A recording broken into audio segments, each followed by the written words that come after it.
Welcome to the Deep Dive, Emerald City Hockey's Seattle Kraken podcast. Hey everybody, welcome back to the Deep Dive, Emerald City Hockey Seattle Kraken podcast. RJ, lots of stuff to talk about. Obviously, no big exciting news like last week, right? Where there was like just the immediate response needed to the news about Dave Haxtell, but there are still ripples and reverberations from that news last week that we got to talk about.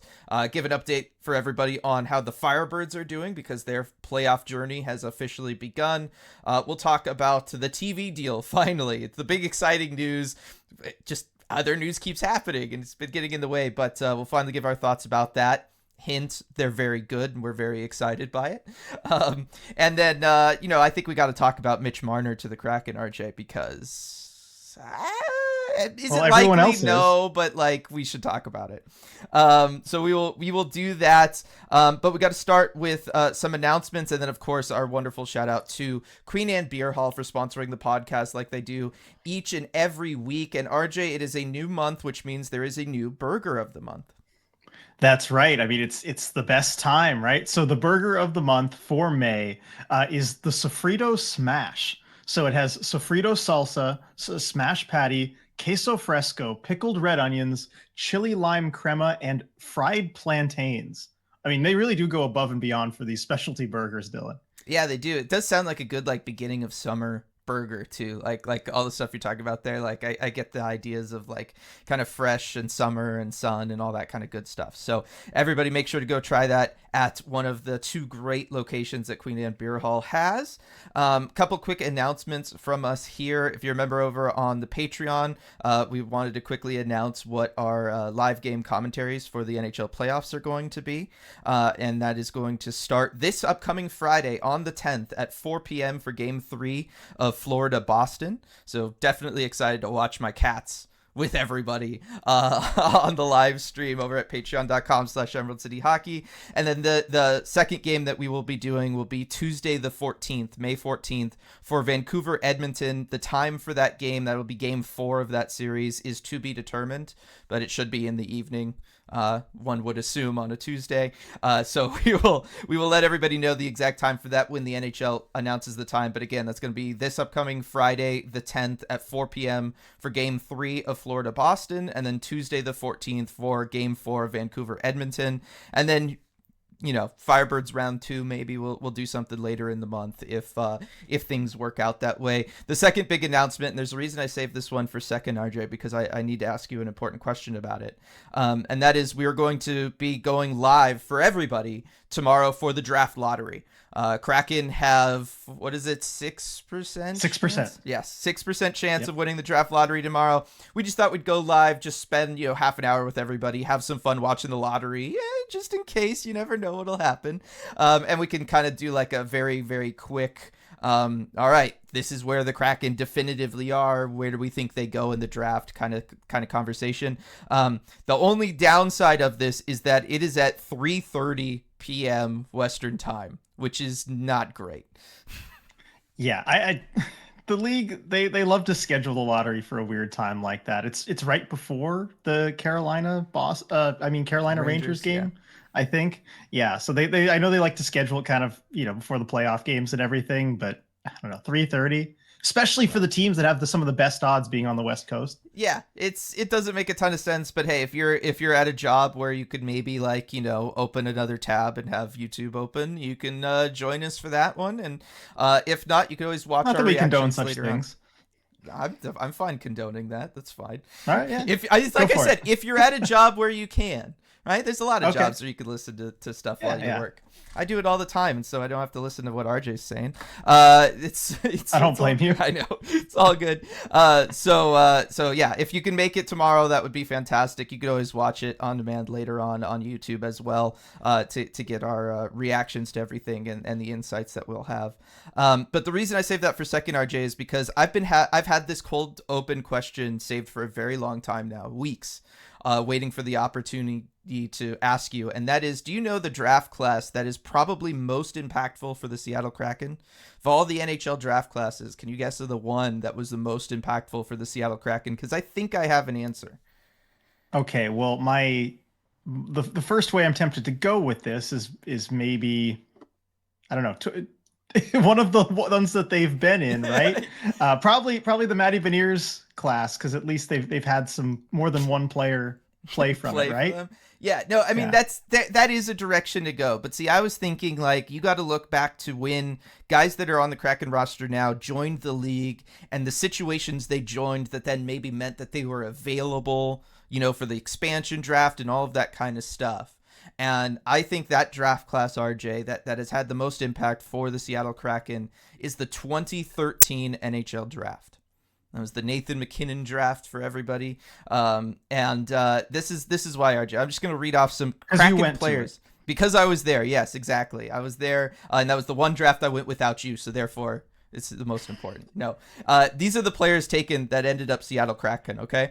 Alexander Wenberg, Andre Burakovsky, Gustav Olofsson, John Hayden, Oliver Bjorkstrand, Carson Soucy, and one Vincent Dunn. Now, important note, that is not Vince Dunn. That is just a guy who happened to be named Vincent Dunn, but I included him on there because what a coincidence, right? Yeah, definitely. That counts. He was one pick behind Carson Soucy, 138 overall to the Ottawa Senators. Vincent Dunn never played a day in the NHL, but y'all know about him now. But that's very Senators. Yes, close, but not the actual Vince Dunn you want. Exactly, not the one you wanted. But like that's a ton of Kraken players there, and some of these situations directly result in how they end up on the Kraken, right? Like if Columbus doesn't take Bjorkstrand, he's not available for trade all those years later, and stuff like that. So I don't know. I thought it was pretty good. Same thing with like Carson Soucy, available at the expansion draft, all that kind of stuff. Yeah, certainly with Bjorkstrand. I think the Columbus thing, because that's the actual team that the Kraken got him from. Yeah. And if there was actually the Vince Dunn that joined the Kraken, I would say that would add to that argument quite a bit. Yes, I know. I just wanted to bring that up. That was like a surprising number of Kraken players to come out of one draft from 11 years ago. I thought that was interesting and worth bringing up. I don't know. And a couple pending UFAs: Elias Lindholm, Sean Monahan, Jake Gensel, maybe guys that could be future Kraken. Yep. So we will see if that list and number grows there. But also important for the Firebirds with Olofsson and John Hayden too, right? Like I mean, it was a very impactful draft for the organization as a whole. All right, so there we go. Speaking of the Firebirds, RJ, let's talk about the Firebirds and give an update. They started their playoff journey against the Calgary Wranglers, and they are 1-1 after dropping game 1 to Calgary and then winning a very close game 2. I mean, they had to tie it with about 5 minutes left, send it to overtime, and then win in overtime thanks to Devin Shore. I mean, what are your thoughts here on the Firebirds as they now leave Calgary, come back to Coachella Valley for what's going to turn into a best of 3 series for the rest of the round? I think they're in a pretty good position now, but oh boy, were they close to being in real trouble. I mean, if you drop the first 2 games of a best of 5, you got to win 3 games in a row at home to save your season. And you're never more than one bad bounce away, it feels like, from being eliminated. And for a team that is in the number 1 seed, I mean, that's not a position you want to be in. But now I think they have that confidence rolling in at home. And I think game 1 and maybe to a lesser extent game 2 might have been the kind of wake up call they needed, because it can be easy when you went all the way to the finals last year and you're the number 1 seed and you clinched that fairly early and you were kind of clear of these other teams by a lot of points. And then you get a first round bye where you're just waiting for your opponent. I don't know. It can be kind of easy to mentally take your foot off the gas a little bit. But I think in a way, if the Firebirds do make a long playoff run, you can look back at game 1 and also game 2 a little bit and say that was kind of the reminder that they needed, that things are going to be hard, because it always is in the playoffs. And so hopefully game 2 is the turning point of their whole playoff run, and they have things kind of more figured out now. They looked more like the Firebirds team that we know, especially in their ability to respond and score timely goals. They did that a ton during the regular season. Dylan, you were there for a game where they had a great comeback at the end and then took the lead right before the game ended. And so we know they're able to do that, and we really just didn't see it from them in game 1 or the scoring really at all. And so now I think they're looking better, and hopefully it's the start of a long playoff run. Yeah, and you got to imagine that that's the messaging from Dan Bosma and the coaching staff too, right? Like after game 1, it's hard to keep your team in that same mindset, right? Because the season ends, you've now got to wait a while. I mean, they waited like a week and a half then before starting the playoffs. Like, that's a long time to be waiting. You end up having to wait that. Then you got to go on the road as the top seed, which is also kind of weird. So you've got to wait a week and a half, then start your playoff journey. You got to go on a road against a team who's already been playing playoff hockey and had to survive and get to that game.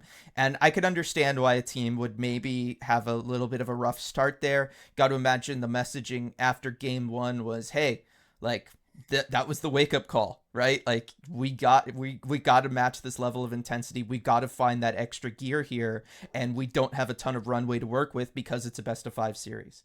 And credit to the guys, they went out there and it wasn't smooth, but they found it. And so I think things are going to be a little bit different when they come back to Coachella Valley. Fantastic arena, fantastic crowd that's going to be behind them. They're going to be on their home ice. I think things will go down a little bit differently and they'll be able to take care of things in this series. But yeah, it's an interesting, weird setup where you're almost, I mean, the fact that you got to start on the road and you get so much time off, it's almost like you don't want to be that number 1 seed just because that's an awkward way to start a playoff journey. And I think that's kind of what got them here. But you got to be careful about being overconfident. And this is something that I talked with you about kind of behind the scenes that I was maybe a little worried about. And it wasn't so much with the team, it was everything around the team that I noticed when I was in Coachella Valley, where it's just like everybody works for the team, everybody around the team, everybody, all the fans, right? Like, they're just destined to go back and face Hershey in the final. And in a sport like hockey, nothing like that is ever guaranteed. And so you always got to be careful about that. I think the team does a good job of managing those expectations, but it's on us around them to also manage those expectations. And I think that this was also just kind of a little reminder of that playoff hockey is weird sometimes and you cannot take it for granted. Yeah. And I think the first couple games were maybe a good reminder for the fans and for everybody that is the case. The other thing, though, if we're gonna try and make sure we don't get overconfident here, the one thing that worries me about this series still is Dustin Wolf from Calgary, right? I mean, their goalie. Look, if you're up here and you're an Everett Silvertips fan, certainly you know how good he can be when he's on, and I think he's been excellent so far in the series. And it took a while, I think, for the Firebirds to try and figure out how to solve him. Game 2, they finally did. I mean, you look at the overtime goal, that was really just kind of pushing the puck and everything into the net. Yes. Like, those might be the kind of goals you have to get because Wolf has looked really good. Yeah, I mean, he's right now through 4 playoff games so far, rocking a .948 save percentage. That's scary. That's not bad. That's not bad at all. So yeah, that is going to be something that the Firebirds are going to have to continue to work at is finding a way to get past Dustin Wolf there. Why couldn't the Flames just call him up and have him be part of their team all year, RJ? Well, I mean, they called him up for part of the season, but the thing about the Flames right now, they're not playing hockey games. I know. It's a little bit frustrating, but it's a good one. And like I said, the Firebirds are a really good team. They're super well coached. They've still got a lot of good stuff going on. I think they'll be okay. Yeah, I think so too. Coming back, yeah. Okay, so there's like the Firebirds update. We'll do more as their journey gets going here. We'll slowly start transitioning more and more of the coverage over to them as we wrap up stuff with the Kraken. But still, big story we got to talk about here with the Kraken. Got to make sure we have enough time to get through it properly. And that is the big news that had happened. I mean, it was later that day, RJ, after we dropped the podcast that Hackstall was fired. It happened while you were at KCI talking with Ron Francis. While Ron Francis was doing his media availability, the news drops on ESPN from Emily Kaplan that multiple key players with the Kraken made it known to management that they, didn't want to have to play for Hackstall, right? Something along those lines. And that, that maybe led to the firing and the timing of the firing. And that was big news. It kind of flew under the radar for some other people because everybody was there covering the Ron Francis media availability. But we put it out there. Lots of discussion around it, RJ. We haven't really given any thoughts on it. Like, we just kind of reported it straight and put out the clip. We've had responses from the Kraken. We've had responses from Jordan Eberle and Jared McCann, some players talking about this. I mean, RJ, what are your thoughts on kind of how this started and then The Kraken coming out and being like, yeah, that didn't happen, and players coming out and saying that didn't happen. Right. So when this broke, you're right. I was at KCI. I was doing the media stuff with Ron Francis. And so when I first heard about it, you sent me a text saying, hey, look at this. And And shout out to the ECH community, because we had somebody put in the comment on YouTube. We had a couple people in Discord kind of put this out because they were watching ESPN getting ready for the playoff games. And they were like, whoa, Emily Kaplan just reported this. And so I was able to kind of go and find the clip. But I just wanted to shout out to the ECH community there for being on it. No, definitely. I've said it before. I'll say it again. Like you, the community, you are our superpower. Like as a media outlet, it's amazing. Like everything like that can be just brought to our attention immediately that we just don't have the time and bandwidth to see. It comes up on the Discord or in our comments and everywhere, and it just helps us so much. So yeah, again, thank you. You guys are the best. So yeah, when I first heard out about that report, like I was in a room with other media people, and so of course, you do what you do when you hear something like that and you share it. And we were all kind of puzzled by that coming out because it wasn't really the sense that we got from exit interviews, from being around the team, from everything. And so we just didn't immediately believe it. But we also know that Emily Kaplan is very reputable. She is, an excellent, media source and everything. So we knew that there had to be something to it. But that's kind of why I chose in the reporting, just to kind of put out what was said. Yeah.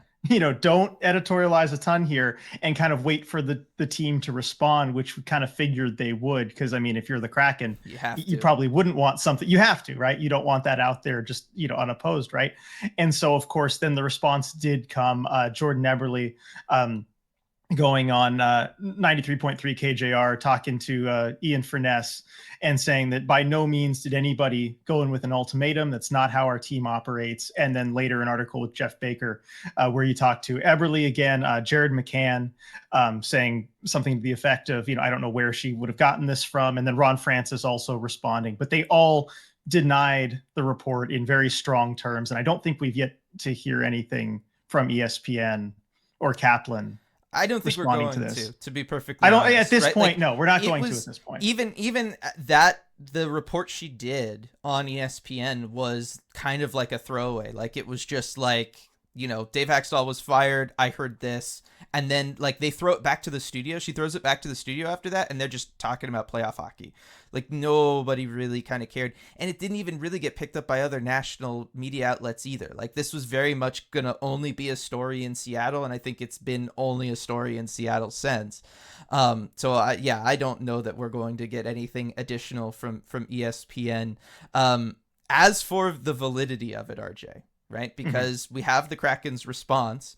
But there's a lot of people that when it happened, and then certainly after the Kraken's response, have been very, very critical of ESPN and also Emily Kaplan over this. Basically, like, why would they make something like this up? Why would ESPN just try to, kind of create some BS within the market, something like that? And when I'm looking at it all, big picture, I'm looking at what Ron said before that statement was made, and then after. When I think about how ESPN reports stuff, and the fact that it's Emily Kaplan, right? Like somebody who is very reputable. Like she's not somebody to just make something up. I'm trying to figure out what's going on here, RJ, and vast majority of the time when it's something like this, the truth lies somewhere in the middle. And here's the problem, RJ. We have the largest middle possible to work with here because you have Emily Kaplan on one side saying that there was this, ultimatum given. I've been calling it the reverse mutiny on the Bounty because if you know anything about that story, this is kind of like a reverse version of that. And then on the other side, you have Ron Francis, who at the same time, almost literally at the exact same time, was saying that the decision wasn't based on exit interviews. The decision to move on from Haxtell wasn't based on exit interviews. And so I'm looking at this and I go, I think it would be very easy for ESPN and Emily Kaplan to, through the game of telephone, have something twisted and it becomes players gave an ultimatum when really maybe it was just players, criticizing certain aspects of coaching during exit interviews, which is very normal and not a thing. And Jordan Eberle basically said that on KJR too, right? Like you always go into those things and you talk about everything frankly and honestly because that's the only way you can get better. And so I could see something like that happening, and then somehow along the way it turned into the other.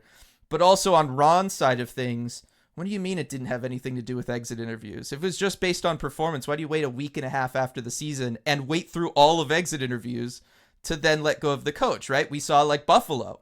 They didn't get the results they wanted. They fired Tony Granato. Like the moment their season was over, he was gone. Lindy Ruff with the Devils. They didn't even wait for their season to be done. They were like, yeah, no, we know that this decision is going to be made. We're not getting the results. We're going to fire him with like 12 games left in the season. Right? Like we're just cutting it out. So I can't believe, Ron, that the exit interviews didn't really matter, because the timing says that they absolutely must have meant something. But also, I think, yes, to say that the players went in there and mutinied against Hackstall and gave ultimatums of, I will not play for this guy, seems pretty far-fetched to me too. It's just that those things are so polar opposite of each other, RJ, that there's just so much middle for that truth to lie somewhere in. I've never seen anything really like it. Right. I mean, you basically have these positions that are completely opposed to each other. And yeah, I don't know that I believe the extreme on either end. I mean, Francis, too, if you look at what he told us during his exit interview about needing to go through their process and evaluating everything, and Hackstall, too, when he said, we need to go and talk about like what went wrong and why, and every player, like, the exit interviews, that's what it's there for, and you can't make those decisions until they're over, until you've run your process. So I think that had to play a role. But yeah, I don't think it went as far as what Kaplan said, which is that Francis didn't want to make this coaching change, but he was forced to by the way that some players responded. I mean, when Eberle tells us, when McCann tells us that there was no ultimatum type thing made, and I believe them. I don't think there was an ultimatum in the terms that Kaplan said, and I think it's much more likely, again, we can't know, we don't know what exactly was said in these exit interviews, and players are encouraged to be open and candid and honest about these sorts of things, especially with the coaching, and you want an environment where they can do that, because teams need to know. Like, that's the worst thing, is if you have an environment where players don't feel like they can speak freely and talk about what went wrong. And I do worry a little bit with this report coming out too, and especially how much the Kraken kind of tend to value secrecy on these things. Mm-hmm. I hope this doesn't have the effect of making players less likely to speak out about things that might need changing in exit interviews, because that's supposed to be a private situation. Yeah, where things like that do not come out or get leaked. We don't know how that happened and how that report came to ESPN. We'll probably never know how it got there, but I do hope that it doesn't change things going forward and the player's willingness to speak. But I think the most likely thing is that some player or group of players may have not said that they want Hackstall gone, but just said something to the effect of, something needs to change. Yep. We can't run it back like we did before. We need to change something on the team. And if we don't change something, if we just run it back exactly as it is, we're probably going to have the same results. And at that point, maybe I don't necessarily want to be here if this is what we're doing every year. And I think that's fine. I would hope you have players that are not satisfied. Yeah, I wouldn't want players to say, yeah, no, this is all great. Bring it all back. This is fine. Yeah. So I don't think this is a big problem or a sign of anything, dysfunctional in the organization. I think it's probably just a game of telephone that, maybe got out of hand a little bit. Yeah, I think that's what really happened here. I believe that is what Emily Kaplan and the other ESPN people were told, right? They would not report it as such if that is not what they were told from somebody that they valued or trusted. Right? Like that, I don't believe Emily Kaplan would go on television, national television, and say that if she didn't believe that report to her or to one of her colleagues was true, because that is also something that kind of happens in these situations is the ESPN reporters will get told something and then just whoever happens to be the reporter on air then breaks that news. So it's possible that this didn't come direct to her. It came to somebody else there. And then, she is the one who happened to have the spot scheduled, so then the report comes out that way. Like, that is a possibility along these lines here as well. Just want to put that out there in fairness to her and just to inform everybody kind of how it happens. And so I believe that is what ESPN was told. That's what Emily Kaplan was told, somebody somewhere along those lines, and they reported it as they believed it to be. I do believe that, and I believe that there are entities that would want to maybe frame it that way, right? Like there's a lot of people that along the way that could maybe want to have framed it as such, to create something there and create some drama, for one reason or another. But yeah, I believe it's also, I mean, it's tough too, right? Because like Eberle and McCann both also make it very clear that they don't think that there was a mutiny, but also like they don't know what other players said in their exit interviews, right? Like it's all private and confidential. Like they are assuming and guessing that it didn't happen. I just don't think it would have happened anyway. I just don't know that it's productive. Like the whole point of it is to be productive and to talk about what needs to change. It's not productive to just be like, if this guy's back, I'm gone. Like that's not productive for anybody. Even if you feel that way, I don't think you even need to say that really in order for that kind of change to be made. I think you could even phrase it a very different way. Just like, I didn't think the things we were doing from a coaching perspective were, conducive to success. Right. And if enough players say that, then the GM's going to get the message. Right. Because it was Eberle and McCann both said, right, that our organization doesn't work that way, where you just, as a player, you don't say that. Yeah. And I believe them. I don't think you do say that. Yeah. Maybe there are certain cases, like maybe with a Daryl Sutter in Calgary when his time was up, where as a player you do say that, or sometimes John Tortorella, coaches that guys get really sick of playing for, the hardos, as we talked about last week, where that can happen. But Dave Haxtell, absolutely not. No, exactly. I don't think that happened at all. And there's reasons why I could see guys bringing it up too, right? Like just the record, right, of the season. I could see if you were a forward in this group, right, the amount of line changing that happened for you this year could be frustrating for several players, right? Just the fact that like you were on a different line every other game, right? Anytime you lost, you knew you were going to then have different line mates for the next game. It's hard if you're a player who values consistency in a situation like that. I could understand why you would then bring that up postseason and be like, I don't know that this matters. We brought that up during the course of the year. Like, how are you ever supposed to find consistency winning if you're constantly changing your lineup after every loss, right? Like there were things that you could bring up and that I could see players having brought up in their discussion to Ron Francis about why the coaching needed to change, whether that was Hackstall needed to change or it needed to be a new person. I think those conversations absolutely happened. But yeah, the idea of an ultimatum was pretty far-fetched. But also, like I said, on the other side, the idea that exit interviews didn't matter at all also is, for me, equally far-fetched. It just doesn't make sense. Yeah, I'm with you on all that. And I think it's probably best, unless you have something else. That's it. Like with the story, I don't think we're going to really find out any more details about it. And, it's all just left to the imagination. Yes. So probably best to move on. Yes, definitely. The other big story from the Seattle Kraken after the season has ended, RJ, was that changes are coming to the TV side of things and how the Kraken games will be broadcast to Seattle fans.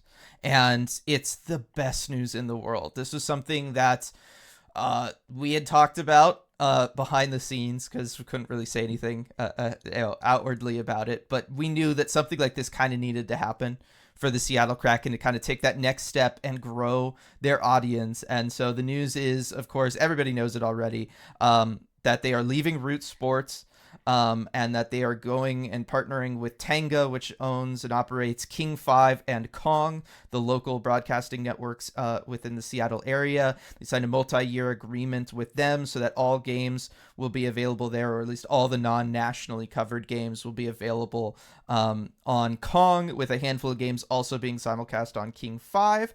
And then on the streaming side of things, now this is the real like game changer one, RJ, that I'm super pumped about.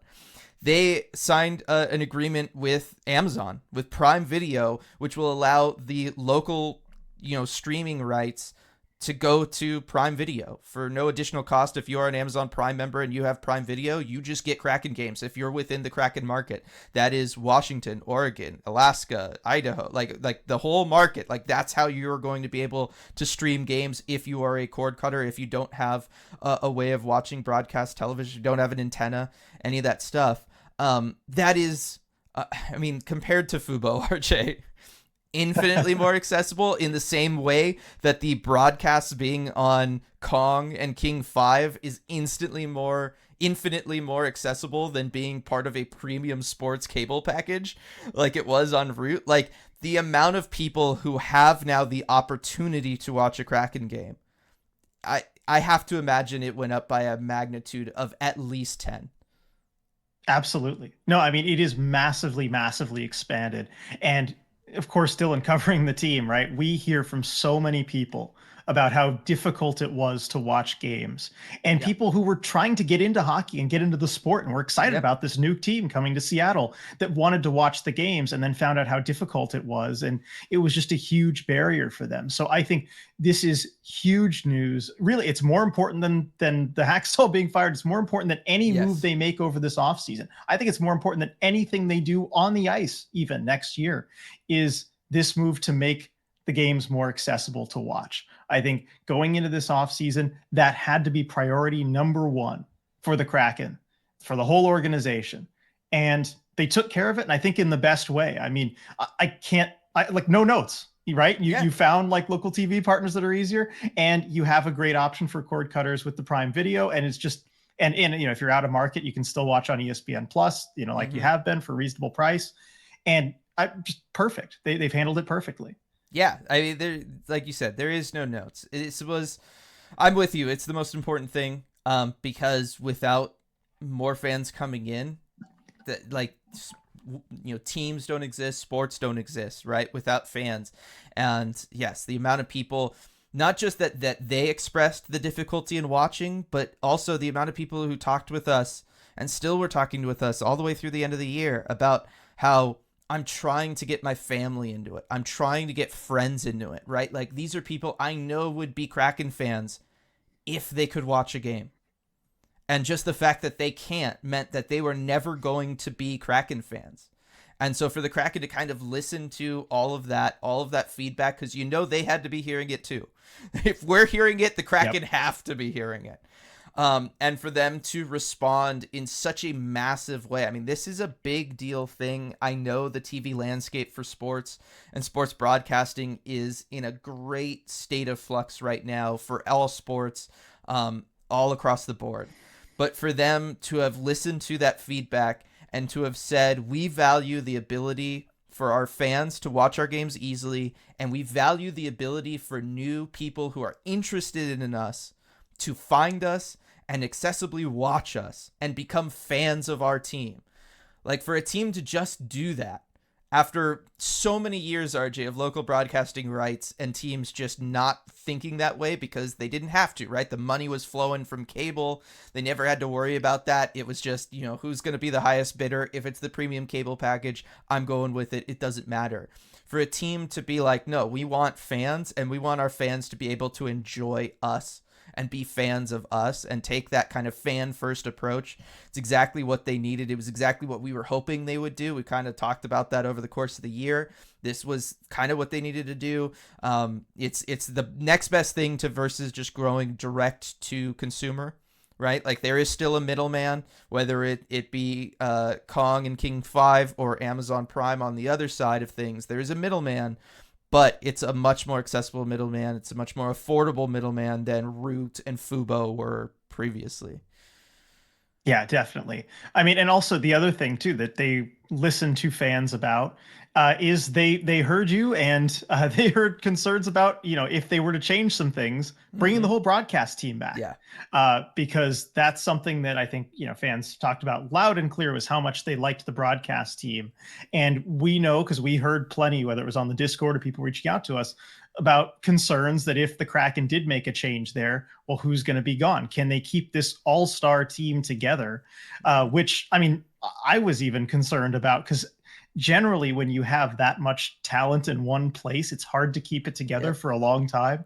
But, with this announcement, they said John Forsland, JT Brown, Eddie Olczyk, Allison Lucan, and Nick Olczyk will continue broadcasting the games next season. So I'm sure plenty of fans were really happy to hear that announcement. I was really happy to hear it, just given how much time I spend around that group, and happy to hear they're coming back. So that's excellent news. And I know the biggest comment on that when we, echoed that news from the team was, what about Piper? And so I know that Piper is a Root employee. We don't know what's, if she's going to be back covering the Kraken or what's going on with that situation. I hope she is. I hope she's covering the Kraken because I do really enjoy spending time with her, and it's great having her around. But we don't know yet. But it is great that they were able to bring back, a lot of the talent from that Root broadcast. Yeah, it kind of confirmed for us one of the conversations we were having late in the year when it sounded like this was going to be the situation, right? Those last couple games, that last week of the season. And we weren't necessarily sure where some of these people, like, where their contracts lied. This kind of confirmed who is kind of signed and attached to the team versus who was attached to Root. And unfortunately, Piper it looks like the only one who was really just signed through Root and not associated with the team directly. And that is why she's not making that move over, or at least not yet. But so that's going to be the one situation. And that is the one thing, is that it's like, it's the full team's going over, but it's like, but is it really the full team without Piper? Like, I don't know. It's not the same without Piper. It's not going to be the same if Piper is not going to be there. But that is also the realities of, like, the entertainment business, right? Like, you sign contracts with your employer, and then your employer loses the rights. Well, then you're not working that job anymore. Like, it is just the realities of the way this world works, the entertainment world, that is. So we'll wait and see if some sort of deal gets worked out there, or if we end up with Nick Olczyk doing those duties, or somebody new, right? Like, being brought in. So it's going to be interesting to see that one. But all the way around, RJ, I mean, it's a good thing for the fans, and realistically, it's a pretty good thing for the Kraken, and it's something that they kind of needed, because we know, based on the ratings numbers for the broadcasts on Root, it did not matter that the broadcasts on Root were fantastic, because nobody could realistically get to them. And those ratings numbers for the Kraken were bad, like very, very bad. Like, more people are watching at the home games in person than watching on TV bad, which is not something you normally want. And it's not something that you normally see for teams involved. So on the Kraken side of this, RJ, because we've talked about what it means for the fans, and it's all good stuff there, I think it's also good news for the Kraken, because they kind of needed this influx of new fans and people watching, because, some of it has been because of how the team has performed on the ice, yes, but we know that the Sonics are unofficially coming. It's the worst kept secret in Seattle. Everybody knows. We all know that it's happening. We all even roughly have a timeline for it. And that the Kraken, they wanted to be on firmer ground before that happened. Right? Like, that's, I think they needed to be on firmer ground. They did needed to be on firmer ground, but they've also, again, it's like another not poor secret that they wanted to be on firmer ground before that happened, for a lot of reasons. We talked a lot about this in that difficult conversation, or uncomfortable conversation podcast that we had probably that's 2 months episode ago. 128, by the way. That's a couple months ago. Yeah. And what the Sonics coming back, if the Kraken weren't to have changed things and weren't going to be on firmer ground, what the Sonics coming back kind of means for the Kraken, in really all ways. And it's just that, look, the Sonics are going to be more popular. They're going to make a lot more money. That always then draws the attention of ownership. They're going to draw the large, high spending corporate partners. Right? There's going to be less of them for the Kraken. Kraken will have a little bit less income coming in just anyway. Like, this is even if the Kraken are winning, by the way, this is going to happen, because a bad basketball team makes more money than a good hockey team. That's just the reality of the situation. And that all of those things kind of happening will affect the Kraken bottom line. And when the bottom line is affected over a period of years, you get less investment into that asset. Right? You've got two assets. One makes you more money. Which one are you going to invest more in? It's the one that gives you a higher return, right? Like, that's just the way business works. And so that would mean then less investment into the team, to fan service, into the broadcasting team, right? Like, all of those things are worries that kind of exist around the situation, or at least they're worries if the Kraken were going to continue the way they did, where they were going to have a small fan base, small but dedicated, but still small fan base, the way that they were having, where you were talking about 30,000-ish people being kind of diehard Kraken fans. It's not a lot of people, especially in a big place like Seattle. It's just not a lot of people. And so they needed to kind of do something just so that the team didn't really fall to the wayside to, once the Sonics come back, and not just with fans and everybody being excited by the Sonics, but also internally, because that would happen too. right? Like, oh, this asset's not making as much money. Let's make sure we're focusing on the one that does. Like, that's just the realities. We've seen it happen a million times. So for a lot of reasons, it was important that something like this change and happen. Yeah, definitely. And you see that dynamic happen, whether it's in business, sports, anything, right? When you have Sports one asset that makes, yeah, that's true. I mean, sports is a business, as you like to say, Dylan. I as you like to remind me, for sure. But where was I going with this? Sorry. But yeah, as ownership, you have a finite amount of resources that you can dedicate to your business as a whole, and it is almost always the smart financial decision, the smart decision as ownership, to devote your resources to the asset that's making more money. It's just simple, like you said.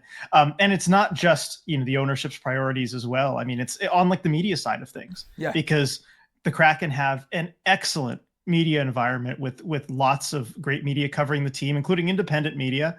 And besides us, of course, you have a lot of great independent media outlets as well. And it's tough when you're covering a sport that is, maybe not the most popular sport in North America. That's, at number 4, maybe starting to be number 5 if soccer passes it, right? Mm-hmm. And how long can you have all these independent media outlets that can justify their existence if the fan base isn't growing? Mm-hmm. And the answer is not forever. And you do need to have that growth in order to sustain that. And that's another thing we talked about in that podcast, where, the uncomfortable conversations is, what is this awesome independent media landscape look like? All the great people we have the privilege to work with, can they justify staying in that space if the Kraken fan base isn't growing? And I don't know that everyone can. I'm pretty sure we came in that podcast to the conclusion that it's a no. Like it just doesn't happen. Like I'm trying to avoid saying a flat out no, but you're right. But it's true. Like if things had continued along that like current trajectory, it was not going to happen. It just wasn't. And so yes, this change, it's exciting for the Kraken. It's exciting for fans. It's definitely exciting for us too, because it does mean that, like, more Kraken fans means more opportunity for us as well. And so, I don't want to bury that lead or think that, like, we're not thinking about that too, or trying to hide that from people. But like, yeah, we were very excited when we heard this, because it was like, hey, this is more fans potentially for us as well to bring into the ECH community, and that helps us in a big way. So it is a rising tide lifts all boats situation, and that's why I think all sides are so happy about this TV deal. Nobody is upset about this TV deal outside of, I would assume, maybe the executives at Root. Right. And we not necessarily hearing from them a bunch on social media, but still, I mean, the reception has been pretty much 100% positive that I've seen. I mean, aside from the, where's Piper? But like, other than that, it's been completely positive. And I think, there's a reason for that. Everyone realized this needed to happen. Yes. So make sure as the season comes and gets closer, everybody, all those people that you have been on trying to get them to watch Kraken games, trying to get them to become fans of this team, those people that you know are sports fans and they would love hockey if they could just get in there and see it, right? It still might be too expensive to go to a game, right? Like, that will still be the one thing that I'm waiting to see. But the fact that they can watch it on TV, right? They can watch the games. They can see how fun hockey is as a sport. That is coming. Make sure you are there come preseason time, come the beginning of the season, to remind those fans again that you might have tried already and they weren't really able to watch games. You've got a perfect second opportunity to convert all those people in your life that you want to be Kraken fans into Kraken fans all over again. So that's very exciting, I know, for a lot of people, and I look forward to seeing the Kraken fan base grow, because the team deserves it. They do. This is a really, really good group, and I really, really do hope that they are successful beyond what that then means for, the trickle-down effect to us and all of that kind of stuff. I just hope that this team and this sport is successful in as many markets as possible.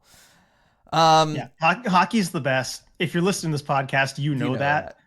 Yeah, and it's just get people on board. It sells itself. Definitely.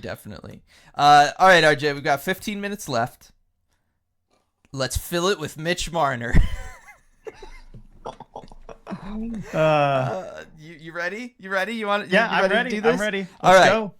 Let's start off with this. I don't think that Mitch Marner is going to be moved. He has a full no move clause. He's got 1 year left on his deal with the Leafs. if he doesn't want to be moved, which it sounds like he doesn't, especially based on his comments today about being like treated like gods in Toronto, that's a pretty good sign he probably doesn't want to leave Toronto.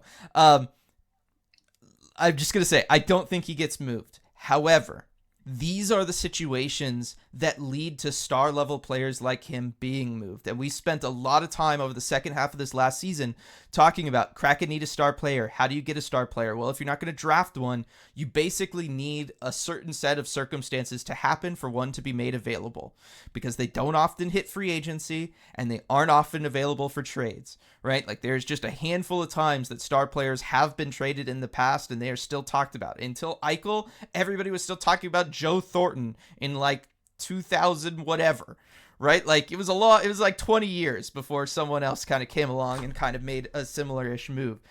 But the situation we have in Toronto, where the team is continuing to kind of fail and not meet their expectations, and the fan base has kind of turned on some of these guys, and just the overall situation of things need to change potentially beyond just a coaching change. Those are the situations where sometimes you can find a way to get in there and get a star player out of town. And it sounds like that guy, if it's going to be anybody, would be Mitch Marner. Right. We talked about the Kraken's outlook going into the offseason, and they have plenty of cap space. They have enough cap space to bring in basically anybody that they can manage to acquire. And what's the big dilemma, Dylan, that we looked at, right? The big problem. There's no one to acquire, yes. Right? The free agent market isn't really as good as it could have been if, say, William Nylander had made it there.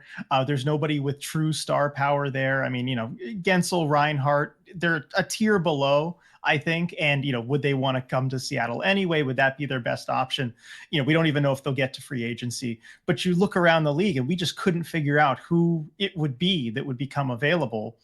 And you're right, Mitch Marner looks like the answer. He's the guy that might become available, that has that star power, that is that 100-point type player.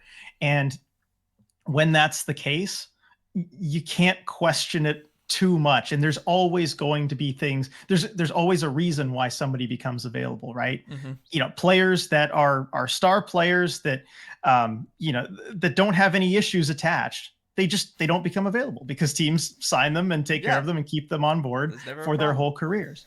Right. That it's never a problem. But so in some respect, you have to get kind of damaged goods in order to acquire somebody like this. If you look back to Jack Eichel, there were big questions about his neck. Obviously, that was the biggest question. He wanted to do a surgery that maybe didn't have a lot of experience there with athletes, and knowing that you could come out of it for sure. There were also, I remember some like minor attitude concerns and stuff. Well, keep in mind, he kind of talk about player ultimatums with a coach. That is reportedly what kind of happened with Dan Bylsma in Buffalo and Jack Eichel. Yeah. And of course, knowing Dan Bylsma, like, how could you say you can't play for that guy, right? And so there's some concerns there, certainly. But And a lot of teams were scared off by that stuff. But you know who wasn't? The Vegas Golden Knights. And they got him at a bargain price, too. You're looking at a guy who's a number one center in his mid-20s. Yeah. That's the kind of guy that almost never gets moved. Like you said, Joe Thornton was really the last example of somebody like that almost 20 years ago. Mm-hmm. And you know what? It paid off. They have a Stanley Cup to show for it.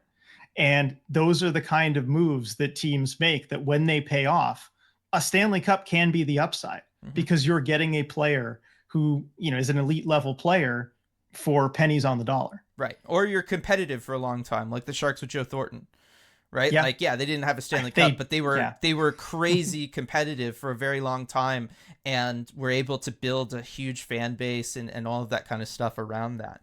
And so it generally, even if you don't end up winning the whole thing, it's still a good idea for you to get involved in stuff like this. And when it comes to Mitch Marner specifically, we are talking about a level of offensive production that the Kraken have never seen. They have never had somebody of his caliber. I'm looking back. He's come within an assist or two of having more assists each of the last 3 years than any Kraken player has had in points. Right? And he's a 30-goal scorer to boot on top of it. So, that's kind of that next level guy that we are talking about. And yes, there are playoff questions around Mitch Marner. There have been all along. But you know what? You got to get there for those to be questions. And right now, the Kraken don't entirely look like a team that can get there. With Mitch Marner on the team, they're a team that probably can get there. Like that one move, that one addition probably helps get you into that, seventh or eighth wild card spot, right? Like that wild card spot in the West, that 7th or 8th spot in the West. And that is something that I think the Kraken have to be interested in. And if you're Ron Francis, you got to be calling. Yeah, definitely. You have to be involved in those conversations. At least just calling Brad Treliving and saying, "Hey, what would it take? Is he available?" And just make sure you're in that conversation with him. And you pointed to the playoff performance. Look, we all just saw it. He was not good in that series against Boston. I'll flat out say he wasn't good in that series. And there have been some questions about just generally his playoff performance. Well, a lot of questions really in that Toronto market. He's still almost a point per game player in the playoffs. I think people forget past seasons he has produced, even though this year he didn't. But let's say his style of game doesn't translate well to the playoffs. Let's say he's a playoff choker, whatever you want to say, right? I'll give you all of that. I think he's still a pretty good fit for what the Kraken need right now. Because Dylan, remember, it was like 2 weeks into this past season where we titled the podcast episode, "Are the Kraken too built for the playoffs?" Mm-hmm. And I think the answer, certainly, as we looked at how the season turned out, was yes. Yeah. There are players who get you there and there are players who get you through. I think the Kraken have a lot of players that are the type that get you through, but they need more players that are the type that get you there. And Mitch Marner is certainly one of those guys. And you mentioned the Joe Thornton example. And yeah, the Sharks didn't win a Stanley Cup out of it. I would maintain that he was not some playoff choker or whatever, but there are plenty of people that said he just didn't do the right things in the playoffs. Even if that's the case, even if that is how it turns out for the Kraken, where, this helps you as a springboard to just be a playoff team for 15 years like the Sharks were, that's enough. Mm-hmm. That solidifies your spot in this market. Like we were just talking about with the TV things and needing to grow a fan base. On top of people seeing the games, they need to be seeing playoff games. Mm-hmm. At least, every other season or so on average, right? Half the league makes the playoffs, right? It shouldn't be that high of a bar. And Mitch Marner is the type of player that helps you get there. Yeah. And once you get there, he's not the entire team. You can fix things, you can tweak things around the edges. I think part of the problem with the Leafs is they were just so locked into their salary structure because they had, 4 of those high paid guys, 3 or 4 that were just taking up all the money. Kraken don't have that right now. So that doesn't concern me. No, I mean, there's very little about this that concerns me because I think of the fit that he could be on the Kraken and I go, tell me this isn't the exact kind of player we need playing with Matty Beniers. Right. Mm-hmm. And especially what are the playoff concerns with Mitch Marner? Sometimes it's that he doesn't put up points. But like you said, he's nearly a point per game player in the playoffs. You look at last year's playoffs, he was an assist per game player over 11 games. Right. It's not necessarily that. It's a lot of the defensive questions. Matty Beniers is the exact opposite player.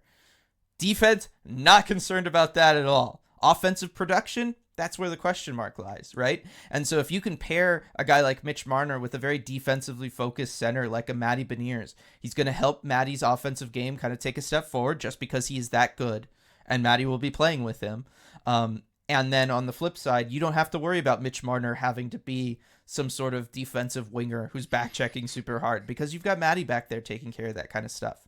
Right? Mitch Marner can focus on the offensive side of things because he's paired with a guy like that. Or you look at a guy like Shane Wright. You stick a guy like Mitch Marner with his distribution skills and his ability to get the puck inside where Shane Wright loves to live. Think of how many goals Shane Wright could have if he's got Mitch Marner feeding him from the perimeter. It's nearly infinite, RJ. I mean, it probably caps out at somewhere in the 40-50 range, but still, that's an insane amount of production. And it would be something that would be fantastic to see. And yes, like you said, forget about even getting new fans to see playoff games or the fan base seeing playoff games. Like I was saying, how many of you out there tried to get friends or family to watch Kraken games this past season and they'd tune in for 2 or 3 in a row and they were all losses? Like, you can't have that. You can't have multiple 8-game losing streaks in a season when you're trying to sell this to new fans, right? Like, you need guys that are going to help you win in the regular season too, so that you get that infectious vibe about the group and about the organization. And a guy like Mitch Marner, I think, really addresses a lot of that stuff. So I would say, don't believe everything you hear out of the Toronto media market when it comes to guys, because they're crazy. I'll straight up say that. They go over the top all the time. You just got to watch like 2 seconds of a Steve Dangle video to know that that's the reality there. Mitch Keep Marner, your volume low, by the way. oh Turn my your gosh, volume yes, down. you will blow just to out the your minimum. eardrums very quickly listening to him. Just know that he is an elite level player, and he is a kind of guy that I think the Kraken would be better off having. And he is somebody that I would want the Kraken interested in, even though I'm also at the same time saying I don't think he's moving at all. Yeah, I don't think so either. It just makes more sense for them, as much as the failures they've had in the past of the playoffs, to bring him back, because you're not going to get fair value for a Mitch Marner if you trade him. You're just not, especially as a potential rental with the 1 year left on his deal, and also just knowing how much money he's going to want on an extension. Teams are going to have to factor that in as far as the assets they give up as well. You almost never get fair value for a player of that level. I mean, you saw it with the Sabres and Jack Eichel. Like, they didn't get Jack Eichel's value back. They got Alex Tuck and spare parts. Peyton Krebs and a first. Yeah. That was it. So, I mean, generally when you're on that side of a deal trading for a star like that, you win the trade just because, it's impossible almost to have fair value coming back the other way. Teams just generally aren't willing to do that. So I don't have an issue with it. I mean, Dylan, I will bring up a couple more concerns that I do think are valid. One is that, he has 1 year left on his deal. If you bring him in, there's a potential for a rental type situation. I think for sure, if you acquire him, you have to know you're going to re-sign him, right? That's the way this always goes. Yeah, that's the way this always goes. You only commit to doing it if you know the extension is going to be made. Yeah, definitely. So that is a caveat there, that you want to know that you can extend him for sure. The other thing though is, how much is he going to want cap hit wise on that extension? And do you have a problem paying, even though he's like a 100-point type of guy, do you have a problem paying him potentially, top 2, top 3 money in the NHL of all players? I mean, let's say, what do you think the contract is? 12 and a half? Well, let's see. He's at basically 11 right now. He's at 10.9 right now. He's going to want to raise off of that. I mean, he's always gone above whatever the comps are. Yeah. Right. I mean, his contract that he has right now is kind of ridiculous for what he is and what he brings. I mean, you look at Panarin signing his free agent deal, because that's the big example for a winger, and Panarin's at 11.6, but that deal was signed a few years ago. So 12 and a half. Yeah. So let's say 12. Okay. Obviously that's a lot more than anybody on this Kraken team is making right now. But again, cap's going up. Like, cap's going up the next couple of years. I'm not too worried about having one guy on there, especially because you get to wait 3 years before you got to pay Shane, right? That's a big deal. Matty, we have no idea what that contract's going to be, but we've been guessing it's going to be a bridge deal. Like, unless he picks up and turns into a great offensive player, Matty's no longer looking at that kind of elite level contract where he's going to be over 10 and a half probably, right? Like, and if he does turn into that because you have Mitch Marner, what a good problem to have, right? I'm not really worried about it at that point. So no, I'm not too worried, especially because like Mitch Marner's game as a perimeter kind of distributor and a guy who can, score 30-ish goals a year, I'm not too worried about that aging, right? He's not a player who's like taking a beating being net front where at any given point his back could just say, I'm done, and that's it. So I would be okay with that from a cap standpoint, just because this team doesn't have big commitments, and they, based on the guys on the roster, might not. So I think you can go ahead and do that if that's what it takes to bring somebody like that into the organization. Yeah, I don't have an issue with it either. And normally I'm pretty conservative about paying wingers that kind of money, but you've set yourself up as an organization from a cap standpoint to bring in the best player you can possibly acquire and don't even worry about the money. There's a reason I was in favor of even offer sheeting Elias Pettersson for like 14 million in that range, right? Because the cap hit just doesn't really matter. You just bring in the best player you can and you have the space to do it. So, if I'm going to be consistent, I got to feel the same way about Mitch Marner, and I do think he is that good. Yeah, and I think that the fact that he's a winger doesn't concern me either. I know I've heard it from so many people, both fans and peers of ours in the Kraken media sphere, that the Kraken need a center. And I think that really that line of thinking is just slightly wrong, and that there needs to be like an additional word thrown in there. And that's that the Kraken need production from their centers. It's not that the Kraken need a center, right? You've got a good center setup with Matty, Shane Wright, and Yanni Gourde. Like, unless all these people really mean they just need a new fourth line center because Belmar's probably leaving. You know what I mean? Like, it's not that. It's the fact that Yanni Gourde gave you next to nothing point production wise. Matty Beniers gave you half a point per game. Shane Wright's not here yet, but he looked pretty good in the time that he did spend with them.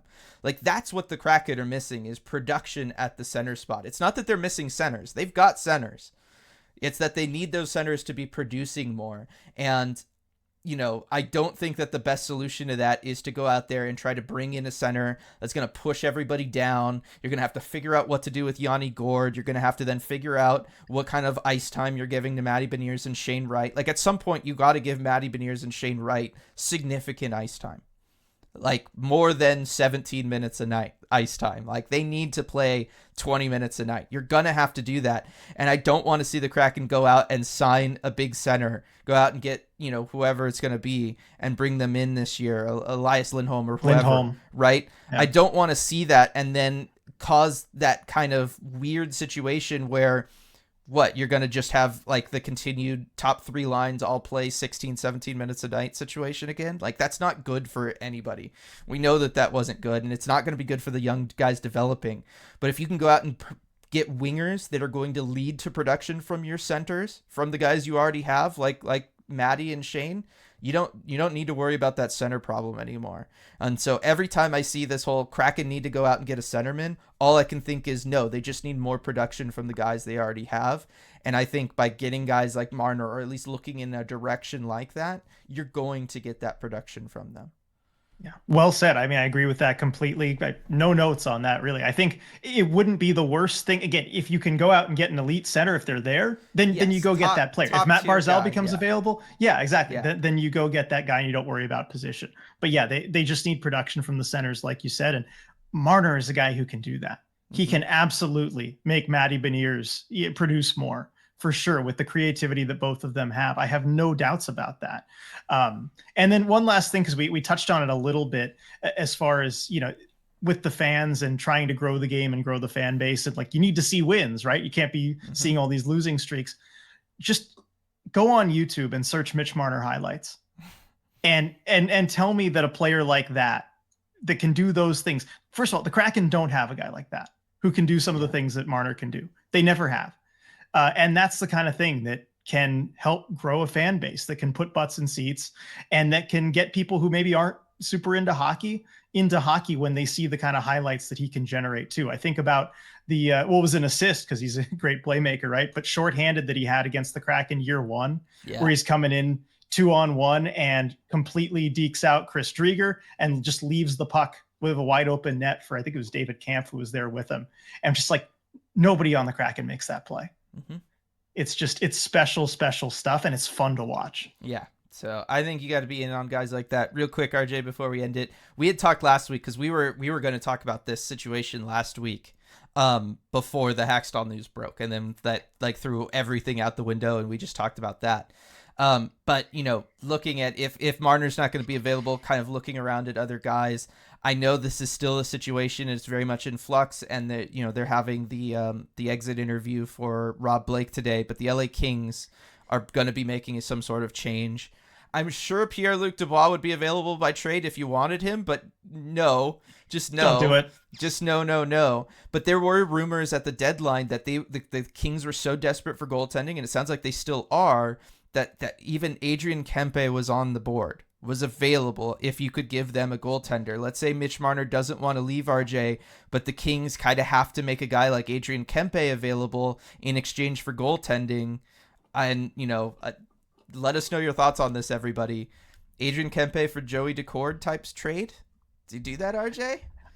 I know this is not going to be the most popular idea with people listening to this, and I understand that, to trade away the reigning fan favorite award winner, but I think that would be a fantastic deal. First of all, it'd have to be Joey plus. Yeah, so I think Joey for Kempe 1-for-1 is just not fair value, and there's no reason the Kings would do that.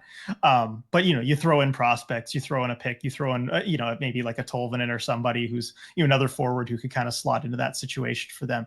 But a deal built around that, I think, would be a pretty good idea for the Kraken. For if Kempe were, for a 40 goal scorer. Again, this is the kind of thing where if a player like that becomes available and you have the assets to get it done without giving up anything, too crazy. Because I think he's not of the level of Marner, certainly not. So you're not doing like, okay, whatever we can to get him.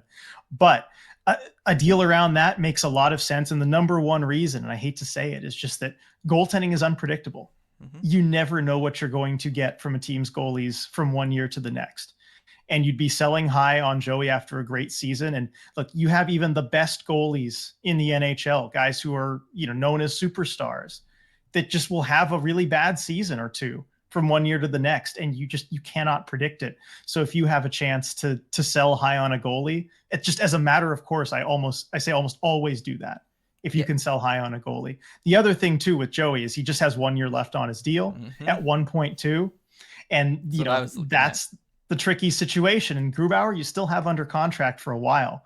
And you don't want a situation where you're paying multiple goalies starter level money. You just can't have that much money in goal. And so that's not something you have to worry about this offseason, but next offseason, that can be a real problem for you. That's also another reason that maybe Joey would be potentially more attractive to a team like the Kings, as opposed to maybe going for an Ullmark or a Markstrom, who are already on those big contracts, is if you're the Kings, because they're really tight to the cap right now. They are capped out. And if they keep Rob Blake around, their GM, this might be a make or break year. It almost certainly will be a make or break year for him, right? And so if he's still around, you've got to think, okay, how can we load up the most we can this year? And that Joey contract helps you do it. Having a goalie at 1.2 million, that's much better than what that cap hit is. That's why he would be an attractive asset. Maybe why they might look to make a deal like this. I still wouldn't if I was LA, so I hesitate to talk about it from that angle anyway. But still, if they're interested, Francis should be all over that. Yeah, it's more sort of like an opening just to say and kind of introduce the idea of, if the Kraken are truly committed to making a big move this offseason, not just with the coach, obviously that's already underway, but from a roster standpoint, which Ron Francis, most open he's ever sounded to something like this, I think Joey Decord is one of the most attractive trade chips that the Kraken have. And yes, best case scenario, if you keep Joey Decord, he has basically the same year, maybe leads you to some a playoff run and maybe even playoff success. You can't pay him. Not with Grubauer still under contract. You're not going to be able to pay him. He's going to be a 28-year-old free agent coming off of 2 strong seasons. He's going to cash in. I'm going to be very happy for him to cash in, right? Like, that is everything that he has worked his entire life for will come to that moment. But he's going to walk for nothing. And so I do think if the Kraken are committed to making a big deal, serious change, and go out there and make a big level trade, I think there's a very good chance that Joey Decord is or should be part of that conversation. And I kind of am bringing this up just to float that out there so that maybe it doesn't catch everybody off guard when it happens or when his name starts getting thrown around, because for all the reasons you mentioned, RJ, it makes sense. He's an attractive piece that the Kraken have. The contract won't make sense for them past this year. It's only that 1 year left. And so if the Kraken are committed to doing something big like that, I think it means that Joey Decord might not play with the team next year. And that's something that we're going to have to deal with. Yeah, it's something in general that I think we're going to have to deal with, where, again, if you're into making those big moves, you have to give to get. And given the situation the team is in, especially if you're going for a star player, you look at who on the team should be untouchable. Toronto wouldn't want him back either. Like, teams need goaltending. They do. That's the thing. Teams always need goaltending. There's always a market for that if you're going in and trying to get impact players. And just, again, looking at the roster, like, who should be absolutely untouchable, I think only one guy, and that's Shane Wright.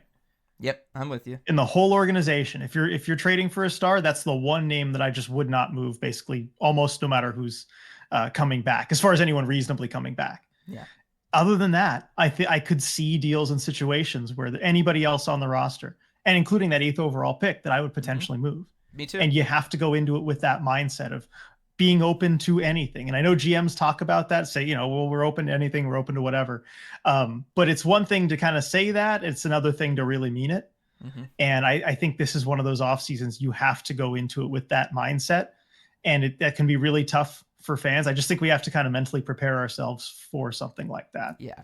So maybe not the most exciting thing to end the podcast on. It's certainly our most talk radio segment in a while, I feel like. But that's not good. I know. But it's just kind of naturally where things fell there. But let us know your thoughts on that. Let us know if there's been players you've been looking out at. We're of course going to be transitioning into that kind of stuff as the off season continues. We'll be talking coaching candidates and all that kind of stuff in the weeks to come, in addition to those free agent potential, those potential trades, all that stuff. Want to quickly remind everybody about the live game commentaries over at patreon.com/Emerald City Hockey. This upcoming Friday, the 10th at 4 p.m. for Game 3 of Florida-Boston. And then on next Tuesday, or the week from tomorrow, Tuesday, the 14th for Game 4 Vancouver-Edmonton, time to be determined. So make sure to check out the Patreon to join us for those. We always have a lot of fun when we watch those non-Kraken games together because it's a little less stressful for everybody. We get to just watch and enjoy together. And then also make sure to join us tomorrow at 3:30 Pacific time. Awkward time, I know, but that's when the NHL decided to do the draft lottery. But we'll be live for that with our instant reactions on where the Kraken end up landing up, because they have, 5 or 6 different spots they could technically be. 1st, 2nd, 3rd, 8th, 9th, 10th. Yeah, 6 spots. So we will find out definitively where the Kraken end up tomorrow. 3:30-ish will be when we actually know that determination, but we'll be live at 3:30, so hope to see those of you who can make it there for that. Make sure to check out the Sofrito Smash Burger, the new burger of the month at Queen Anne Beer Hall, and we will see everybody next time. Hey everyone, before we go, we just wanted to give a quick shout out to all of our awesome patrons over at patreon.com/Emerald City Hockey, especially our Terror of the Deep patrons. Absurdly Sane, Alaska Joe, Alex, Amanda, Amy, Andrew, Andy, Anonymous, Anthony, Becca, Beef, Ben, Brad, Bryce, Burnt Creme, Caden, Kat, Kaylin, Chandler, Charles, Shazzle Dazzle, Chip, Chris, Clutch, Cody, Connor, Coop, Corey, Cutter, Dan, Danny39, Denise, DJ Singletone, Duthin, Dylan, Evie99, Eli, Elizabeth, Ethan, Evan, Fusion Mix, Gaby, Gabrielle, Gary, Gregory, Helena, Habak, Jane, Jenna, Jessica, John, Joni, Joseph, Josh, Joshua, Julia, Justin, Katie, Kepler, Kevin, Kitty B. Kraken, Cole, Kyle, L. Bell, Leanne, Levin, Light, Lena, Little Tennis Guy 8, Lonnie, Mac and Cheese, Maeve, Mark, Martin, Max, Maya, Michael, Michelle, Nick, Night Drop, Noah, Nunya, Olivia, Paige, Patty, Paul, Rayanne, Randall, Rebecca, Robert, Rock Liquor, Ryan, Sarah, Scott, Sia Kraken, Sean, Sergey, Sergeant Pickles, Shannon, Skeletal Tendency, Stacy, Steven, Striatic, Tasty Kobold, Team 114 Chris, Ty, Virginia, Wendy, Where the Slovakians At, and Zoe. Thank you so much for making all this possible. We really appreciate your support.